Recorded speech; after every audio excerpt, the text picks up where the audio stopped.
Ryan Burns joins us from Gopher Illustrated to break down Minnesota football, with the Gophers going to week 1 on a Thursday night at home against Buffalo. So you've started on the defense, Ryan, so we'll keep it right there. You mentioned Robb Smith coming in from Arkansas. His results there a bit spotty. He kind of overachieved when he first got there, and then the units didn't necessarily live up to expectations. So what do you expect based on his approach, his scheme, his background that could be different from what we've seen out of Minnesota defenses recently? That's maybe the biggest question mark of the season, is how is Robb Smith able to work with a Minnesota unit that was very much accustomed to playing a lot of different fronts? Robb Smith eventually here in the next year or two wants to really switch to a 4-3.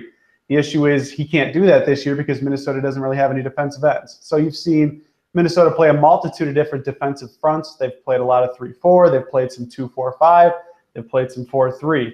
Now, how much of Robb Smith's results at Arkansas were, obviously in 2014, I believe when he got there, he was a semifinalist for the Broyles Award, the nation's top assistant coach. And then in 15 and 16, his results tapered off, as you mentioned.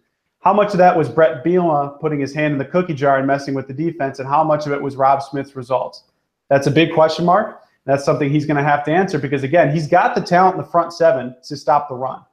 They may not have the biggest amount of bodies, but they can look back at the 2016 tape and see what Jay Sawvell did and say, well, he was able to produce a top 30 run defense in the country with basically the same amount of players. So how much of Robb Smith is he going to be able to do? He wants to be a blitzing defensive coordinator.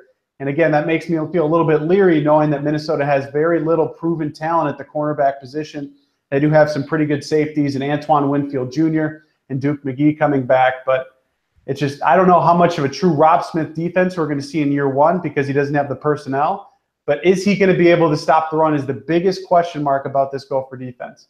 Because you look at that Arkansas statistics, as you said, they weren't very good against the run. So Minnesota going from top 30 last year, if I was a Gopher fan, I'm just hoping they stay in the top 50 in terms of 128 FBS teams.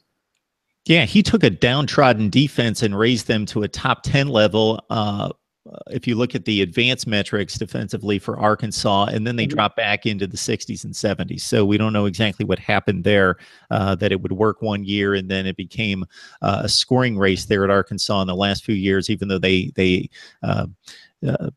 ascended up the ranks in the SEC Western Division. The defense wasn't helping much. Steven Richardson, a star on this defense with 11 tackles for loss and 7 sacks. Any one or two other guys that aren't necessarily stars right now, but you're intrigued by the possibilities and are really going to be counted on? Any guys off the radar that we need to know about?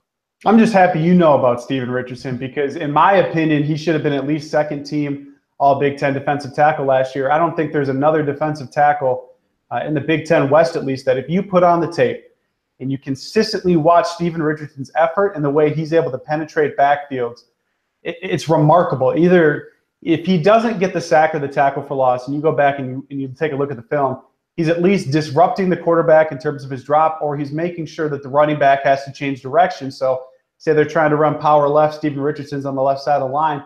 Well, he pushes the guard back 3 yards in the backfield. Well, he can't go that way, so the running back changes directions, and say someone like Jonathan Celestine, a Gopher linebacker who I'm expecting to have a big fall, comes through and gets credit for that. Even though Steven statistically doesn't get credit for that, he's the one that's making all the disruptive plays.